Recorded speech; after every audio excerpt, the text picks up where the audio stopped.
ሰላም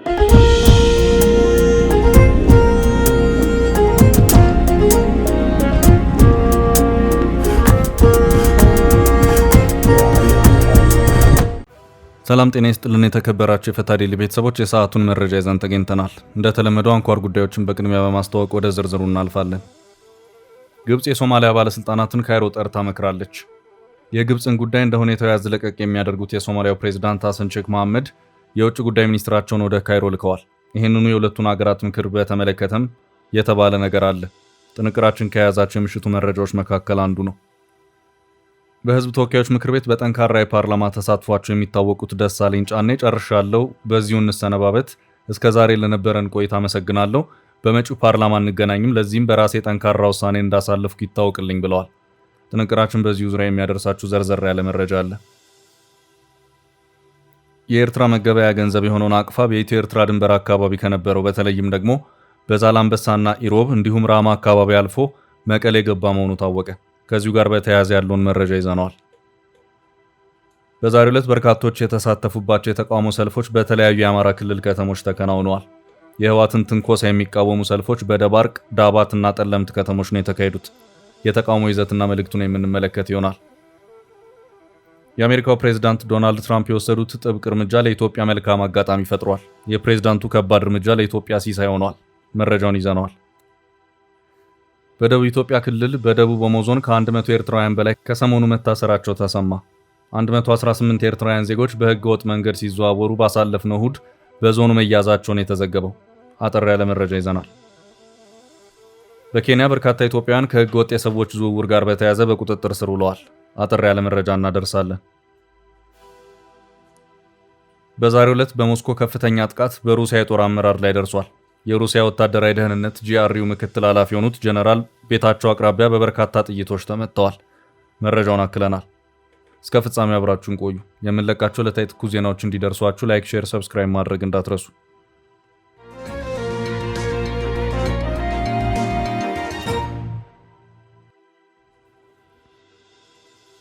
ከዚህ በላይ በቃኝ። ደሳለኝ ጫኔ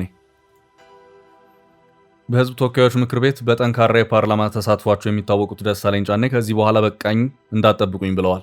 የፓርላማ አባሉ ደሳለኝ ጫኔ በመጪው 7ኛው ዙር ሀገር አቀፍ ምርጫ ራሳቸውን በእጩነት ለመቅረብ እንደማይፈልጉና በዚህም በራሳቸው ጠንካራ ውሳኔ መወሰናቸውን ይፋ አድርገዋል።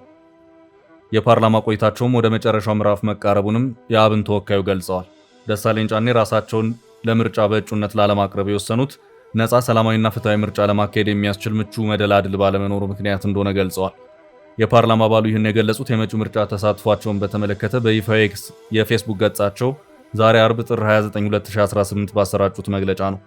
ዶክተር ደሳለኝ ባለፉት ዓመታት የባህር ዳር ከተማን በመወከል በህዝብ ተወካዮች ምክር ቤት የህዝቡ ሀቀኛ ድምፅ በመሆን ማገልገላቸውን በመግለጫቸው ላይ ጠቅሰዋል። በመጪው ግንቦት ወር መጨረሻ ለሚካሄደው 7ኛው ዙር ሀገር አቀፍ ምርጫ የተወዳዳሪዎች ምዝገባ እየተከናወነ ከመሆኑ ጋር በተያያዘ በእጩነት መመዝገብ አለመመዝገባቸውን በተመለከተ በተደጋጋሚ ጥያቄዎች ሲቀርብላቸው እንደቆየ ዶክተር ደሳለኝ በመግለጫቸው ላይ አመልክተዋል። የኢትዮጵያ ብሔራዊ ምርጫ ቦርድ ባወጣው ይፋዊ የጊዜ ሰሌዳ መሰረት ጥር 1 የተጀመረው የእጩዎች ምዝገባ ከነገ በስቲያ እሁድ ይጠናቀቃል። ዶክተር ደሳለኝ ጫኔ በመጪው ምርጫ ለመወዳደር በባህር ዳር አሊያም በአዲስ አበባ በእጩነት እንዲቀርቡ ከአንዳንድ ፓርቲዎች እድሉ ተሰጥቷቸው እንደነበር በዛሬው መግለጫቸው ላይ አስታውቀዋል። በአሁኑ ወቅት የአማራ ብሔራዊ ንቅናቄ አብንን ከሚመሩት አመራሮች ጋር ቅራኔ ያላቸው የፓርላማ አባሉ እድሉን የሰጧቸውን ፓርቲዎች በስም ከመጥቀስ ተቆጥበዋል። በፖለቲካ ፓርቲ ውክልና ለምርጫ ከመቅረብ በተጨማሪ በግል የመወዳደርን አማራጭ በጥልቀት እንዳሰቡበት የገለጹት ደሳለኝ ሆኖም በአሁኑ ወቅት በኢትዮጵያ ካለው ተጨባጭ ነባራዊ ሁኔታ ጋር በተያያዘ ራሳቸውን ለምርጫ በእጩነት ላለማቅረብ መወሰናቸውን ይፋ አድርገዋል። የፓርላማ አባሉ ለዚህ ውሳኔያቸው በምክንያትነት ያስቀመጡት ነፃ፣ ሰላማዊና ፍትሐዊ ምርጫ ለማካሄድ የሚያስችል ምቹ መደላድል አለመኖሩን ነው። በዚህ ሁኔታ በፓርላማ ውስጥ ተጨማሪ 5 ዓመታትን መቆየቴ ለህዝብ የሚያበረክተው የረባ ጥቅም የሌለው መሆኑን ተረድቻለሁ ሲሉ ዶክተር ደሳለኝ በዛሬው መግለጫቸው ላይ አስረድተዋል። ዶክተር ደሳለኝ የስድስተኛ ዙር ፓርላማ እስኪጠናቀቅ ድረስ ባሉት ጥቂት ወራት የኢትዮጵያ ህዝብ እንደራሴነት ስራዬን ቀጥዬ ሰኔ መጨረሻ ላይ እዚህን ዙር አገልግሎት ዘመኔን የማጠናቀቅ ይሆናል ሲሉ በዛሬው መግለጫቸው ላይ አስፍረዋል። ሀገራቸውንና ህዝባቸውን ወደፊት እንዴት ማገልገል እንደሚፈልጉ እንደሚያሳውቁ የገለጹት የፓርላማ አባሉ እስካሁን ድረስ በጽናት አብረዋቸው ለቆሙ ሁሉ ምስጋናቸውን አቅርበዋል። በፓርላማ አባልነታቸው ያለመከሰስ መብት ያላቸው ዶክተር ደሳለኝ ከ2 ዓመት በፊት ለአንድ ወር ከ12 ቀናት በእስር ቆይተው መፈታታቸው ኢትዮጵያ ኢንሳይደር በዘገባው አስታውሷል። በሌላ በኩል መጪውን ምርጫ በተመለከተ ስጋት የተጫናቸው ጥያቄዎች ባለፈው ማክሰኞ በፓርላማ ቀርበው ለነበሩት ጠቅላይ ሚኒስትር አብይ አህመድ ቀርበውላቸው ነበር። ጠቅላይ ሚኒስትሩ በምላሻቸው የዘንድሮ ምርጫ ሰላማዊ፣ ፍትሐዊ፣ አካታችና ከባለፈው ምርጫ በሁሉም መስፈርት የተሻለ እንዲሆን አበክረን እየሰራን ነው ብለዋል። አንዳንዶች ሰግታቸዋል። ለኢትዮጵያ ሕዝብ መልሴ በውጤት ነው። የእኔ እምነት ይህ ፓርላማ አሁን ካሉ 5 እና 10 ሰዎች በ5 እና 10 እጥፍ ያደገ ድምጾች ይሰማሉ ብዬ አምናለሁ፣ እፈልጋለሁ ሲሉ አብይ ለፓርላማ አባላት ተናግረዋል።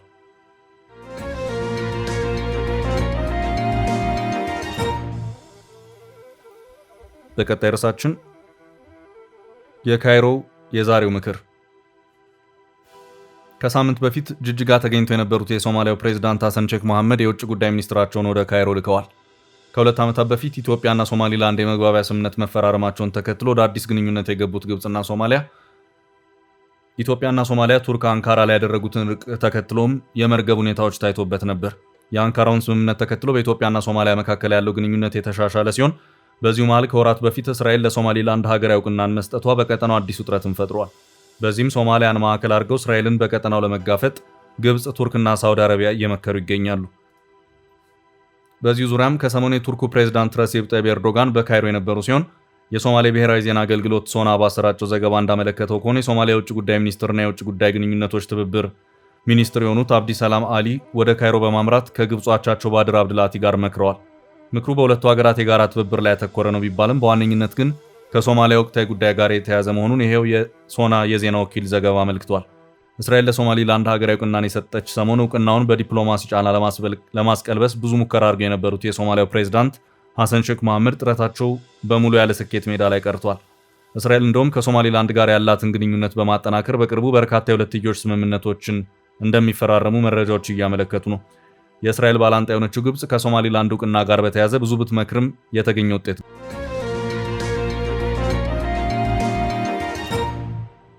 ግን የለም። ወደ ቀጣይ መረጃ አለፍን። ናቅፋ መቀሌ ገባ። የኤርትራ ናቅፋ በትግራይ ማነጋገሩን እንደቀጠለ ነው። ከኢትዮ ኤርትራ ድንበር አልፎ መቀሌ እንደገባ ሪፖርተር ባሰራጨው ዘገባ አመልክቷል። የኤርትራው ናቅፋ በኢትዮ ኤርትራ ድንበር ባሉት የትግራይ ከተሞች የተስፋፋ መሆኑን ያመለከተው ሪፖርተር በአሁኑ ሰዓትም መገበያ ገንዘቡ መቀሌ ገብቷል ሲል አስታውቋል። አስተያየታቸውን ለሪፖርተር ያደረሱ አንዳንድ የመቀሌ ነዋሪዎች በአሁኑ ሰዓት በመቀሌ አሜሪካ ዶላርና የኤርትራው ናቅፋ በአደባባይ እየተሸጡ መሆናቸውን አመልክተዋል።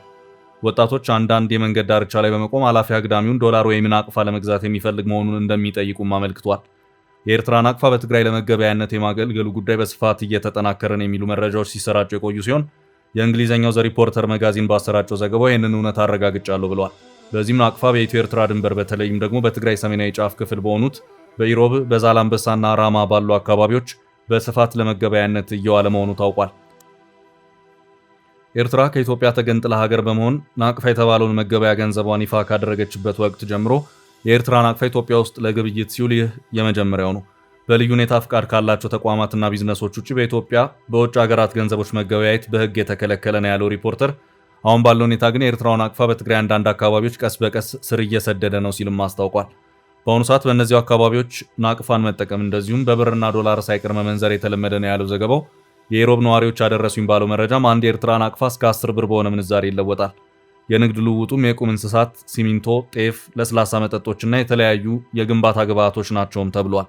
የኢትዮጵያ ብር በካሽ ደረጃ በአካባቢው ጥረት መኖሩ ለናቅፋ በትግራይ አንዳንድ አካባቢዎች መስፋፋት አንዱ ምክንያት እንደሆነም ሪፖርተር አክሏል። በአሁኑ ሰዓትም በትግራይ በመሰል የዶላር ናቅፋና ብር ግብይት ሕይወታቸውን የሚመሩ ሰዎች እንዳሉም ተመላክቷል። ከውጭ ሆነው ለቤተሰቦቻቸው ገንዘብ የሚልኩ ኤርትራውያንም ይህንኑ አሁን ያለውን ኢመደበኛ የሆነ የገንዘብ ልውውጥ ስርዓትን እየተጠቀሙ መሆኑ ታውቋል። በኤርትራ ከፍተኛ የሆነ የፍጆታ ምርቶች እጥረት ስላለ በርካታ የኢትዮጵያ ሸቀጣሸቀጥም ወደ ኤርትራ እየገባ ነውም ተብሏል።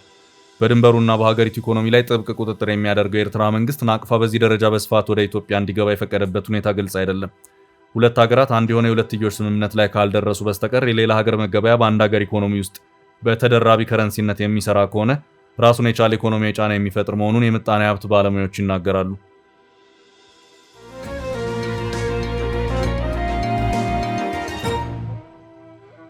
በቀጣይ ርዕሳችን የጀነራሉ ግድያ።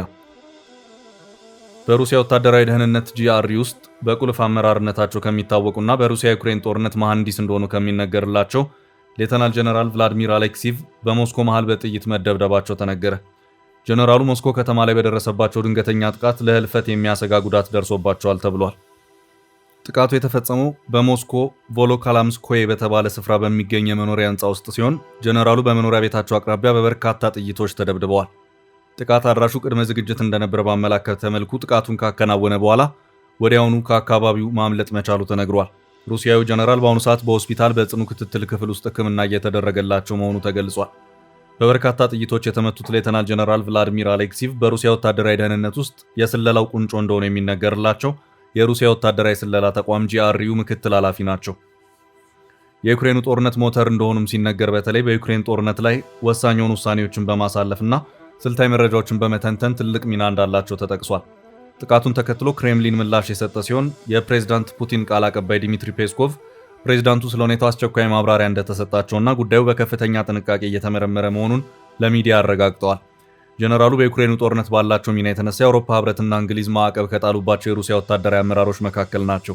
ጀነራሉ ሕይወታቸውን በአውሮፕላን አደጋ ያጡትና ሞስኮ ላይ አምጽ የነበሩት የዋግነር ቅጥረኛ ቡድን አለቃ የቭጌኒ ፕሪጎዚን ጋር ሞስኮን ለማደራደር ከተላኩ ሰዎች መካከል ነበሩ። የሩሲያ ፖሊስ ገዳዩን ለመያዝ ክትትል እያደረገ መሆኑ ተዘግቧል። ጥቃቱን ተከትሎ ጣቶች ወደ ኪየቭ የተቀሰሩ ሲሆን በጉዳዩ ከኪየቭ የተሰጠ ምንም አይነት መልስ የለም። ከዚህ ቀደም ወደ 4 የሚጠጉ የጦር አመራሮች ሞስኮ ውስጥ ግድያ ተፈጽሞባቸዋል።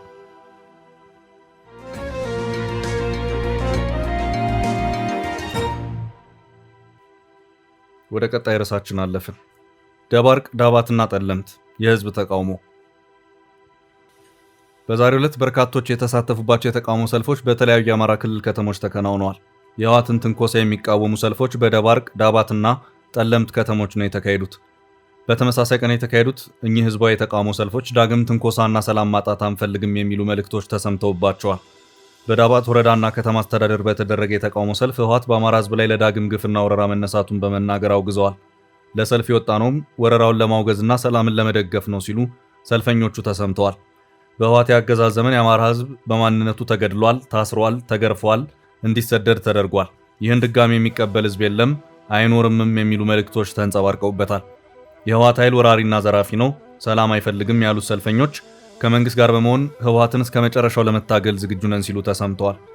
በተመሳሳይ ጠለምት ወረዳ ደጃች ሜዳ ከተማ የህወሓትን ዳግም የወረራ እንቅስቃሴ የሚያወግዝ ህዝባዊ ሰልፍ ተካሂዷል። በርከት ያለ ህዝብ በተገኘበት ሰልፉ በርከት ያሉ መሪ ቃሎች የተሰሙ ሲሆን የአማራ ህዝብ ማህበራዊ ረፍት ይፈልጋል፣ ጽንፈኝነት የአብሮነት ገመድን ይበጥሳል፣ የውጭ ባንዳዎችንና የውስጥ ባንዳዎችን ሀገር የማፍረስ የፈጠሩትን ቅንጅት እንቃወማለን እና መከላከያ ሰራዊታችን ብሔራዊ ኩራታችን ነው የሚሉትን መፈክሮች ተስተጋብተዋል። የተቃውሞ ምስሎች በማህበራዊ ሚዲያዎች በርከት ብለው ወጥተዋል። እንዲሁም ደባርቅ ላይ ሰልፍ የተካሄደ ሲሆን ህወሓት ከሰሞኑ የጫረው ተኩስ የዳግም ወረራ ተግባር ስለመሆኑ ሰልፈኞቹ ገልጸዋል። ሰልፉ የሃይማኖት አባቶች፣ የደባርቅና አካባቢው የማህበረሰብ ክፍሎች እንዲሁም በየደረጃ የሚገኙ የመንግስት የሥራ ኃላፊዎች በተገኙበት ነው እንደተካሄደ የአሚኮ ዘገባ የገለጸው። ደባርቅ ላይ ከተስተዋሉ መፈክሮች መካከል ኢትዮጵያን ገንብተን እንጂ አፍርሰን አናልፍም፣ የአማራ ህዝብ ማህበራዊ ረፍት ይፈልጋል፣ ህወሓት የስልጣን እንጂ የህዝብ ጥያቄ የለውም እና መከላከያ ሰራዊታችን ብሔራዊ ኩራታችን ነው፣ እንዲሁም ጽንፈኝነት የአንድነት ገመድን ይበጥሳል የሚሉ ጎልተው ታይተዋል።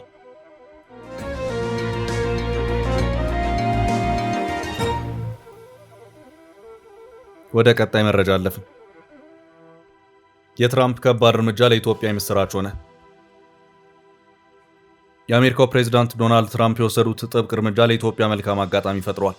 የፕሬዝዳንቱ ከባድ እርምጃ ለኢትዮጵያ ሲሳይ ሆኗል። በደቡብ ምስራቅ እስያ ይሰሩ የነበሩ ባለሀብቶች በአሜሪካው ፕሬዝዳንት ዶናልድ ትራምፕ የታሪፍ ተጽዕኖ ምክንያት መዳረሻቸውን ኢትዮጵያ ማድረጋቸው ተሰምቷል። ኢትዮጵያም እድሉን በመጠቀም በተለይ ወደ ልዩ የኢኮኖሚ ዞኖችና ኢንዱስትሪ ፓርኮች ተጨማሪ ባለሀብቶችን ከአካባቢው ሀገራት ለመሳብ ጠንክራ እየሰራች እንደምትገኝ ተነግሯል። የአሜሪካው ፕሬዝዳንት ዶናልድ ትራምፕ ኢትዮጵያን ጨምሮ 100 በሚደርሱና ምርቶቻቸውን ወደ አሜሪካ በሚልኩ ሀገራት ላይ ታሪፍ መጣላቸው ይታወሳል። ትራምፕ ከ10 በመቶ እስከ 54 በመቶ የሚደርስ ታሪፍ ነው በሀገራቱ ላይ ጣሉት። 10 በመቶ ታሪፍ ከተጣለባቸው ሀገራት መካከል ኢትዮጵያ፣ ኬንያ፣ ኤርትራ፣ ጅቡቲ፣ ሱዳን ይገኙበታል። የደቡብ ምስራቅ እስያ ሀገራት የሆኑት ቻይና፣ ቪየትናም፣ ካምቦዲያ እና ታይላንድ ደግሞ ከፍተኛው ታሪፍ ከተጣለባቸው መካከል ናቸው። ቻይና 54 በመቶ፣ ካምቦዲያ 49 በመቶ፣ ቪየትናም 46 በመቶ እና ታይላንድ 36 በመቶ ታሪፍ ተጥሎባቸዋል። ትራምፕ በሀገራቱ ላይ ታሪፉን የጣሉት አሜሪካውያን ሸማቾች የሀገር ውስጥ ምርቶችን እንዲገዙ እንደሚያበረታታ ተናግረዋል። የአሜሪካን ኢኮኖሚ እንደሚያሳድገውና የሚሰበሰበውን ታክስም እንዲጨምረው ጠቅሰዋል። ከፍ ያለ ታሪፍ የተጣለባቸው ሀገራት በኢንቨስትመንት ፍሰታቸው ላይም ተጽዕኖ እያረፈ እንደሚገኝ ተነግሯል። በአንጻሩ እንደ ኢትዮጵያ ያሉና አነስተኛ ታሪፍ የተጣለባቸው ሀገራት በተሻለ መልኩ ኢንቨስትመንት እየሳቡ ነው ተብሏል። በተለይ ከደቡብ ምስራቅ እስያ ሀገራት ባለሀብቶች ወደ ኢትዮጵያ መጥተው በልዩ የኢኮኖሚ ዞኖችና ኢንዱስትሪ ፓርኮች ቦታ ይዘው እንዲሰሩ የተጣለው ታሪፍ ምቹ ሁኔታ መፍጠሩ ተጠቅሷል። በተለይ በፀሐይ ኃይል የሚሰሩ መገልገያዎችን የሚያመርቱ ኩባንያዎች ከደቡብ ምስራቅ እስያ ሀገራት ይልቅ ኢትዮጵያን እንዲመርጡ እያደረገ ነው ሲሉ የኢንዱስትሪ ፓርኮች ልማት ኮርፖሬሽን የኮርፖሬት ኮሚኒኬሽን መምሪያ ኃላፊ አቶ ጳውሎስ በለጠ ለሸገር ሬዲዮ በሰጡት ቃል አመልክተዋል። ከዚህ በኋላም በደቡብ ምስራቅ እስያ ሀገራት የነበሩ ተጨማሪ ኢንቨስትመንቶች ወደ ኢትዮጵያ ይመጣሉ ተብሎ እንደሚጠበቅ አቶ ጳውሎስ ተናግረዋል። ለዚህ ታሪፉ ከፈጠረው ድል ባሻገር ኢትዮጵያ ስላላት ምቹ ሁኔታም በስፋት እያስተዋወቅን ነው ብለዋል። በሌላ በኩል ጠቅላይ ሚኒስትር አብይ አህመድ ከሰሞኑ ከህዝብ እንደራሴዎች ምክር ቤት አባላት ለቀረቡላቸው ጥያቄዎች ምላሽ ሲሰጡ ይህንኑ ጉዳይ አንስተውት እንደነበር ይታወሳል። ከቪየትናም የመጣ አንድ የሶላር ኩባንያ ያስገኘው ገቢ ብቻውን በትላልቅ የኢንዱስትሪ ፓርኮች ውስጥ ያለው የጨርቃጨርቅና አልባሳት ፋብሪካዎች ተደምረው ካመጡት ይበልጣል ሲሉ ነው ጠቅላይ ሚኒስትሩ የተናገሩት። ሶላር ላይ የሚሰሩ ሌሎች 5 ፋብሪካዎች መጥተዋል ያሉት ጠቅላይ ሚኒስትሩ በሚቀጥለው ዓመት በትንሹ 900 ሚሊዮን የአሜሪካ ዶላር የውጭ ምንዛሪ ያስገኛሉ ተብሎ እንደሚጠበቅ ጠቁመዋል። ሶዮ ሶላር የቪየትናም፣ የጃፓንና የቻይና መሰረት ያለው ግዙፍ ኩባንያ እንደሆነ ተነግሯል። ከ100 ሚሊዮን ዶላር በላይ ኢንቨስት በማድረግ በሐዋሳ ልዩ የኢኮኖሚ ዞን እየሰራ እንደሚገኝ ነው የተጠቀሰው። ምርቶቹን ወደ መካከለኛው ምስራቅ፣ ህንድ እና አሜሪካ እየላከ ነውም ተብሏል።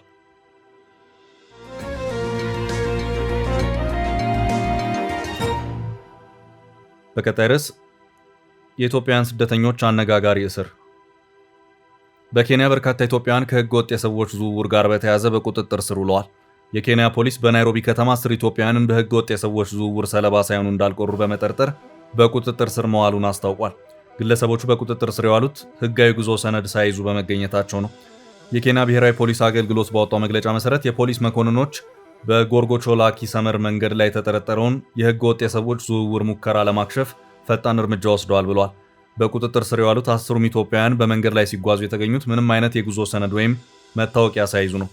ፖሊስ ግለሰቦች የተገኙበት ሁኔታ በድርጅት ደረጃ የሚመራ የህገ ወጥ የሰዎች ዝውውር ስጋትን የሚፈጥር በመሆኑ አስቸኳይ ጣልቃ ገብነት ማድረጉን ገልጿል።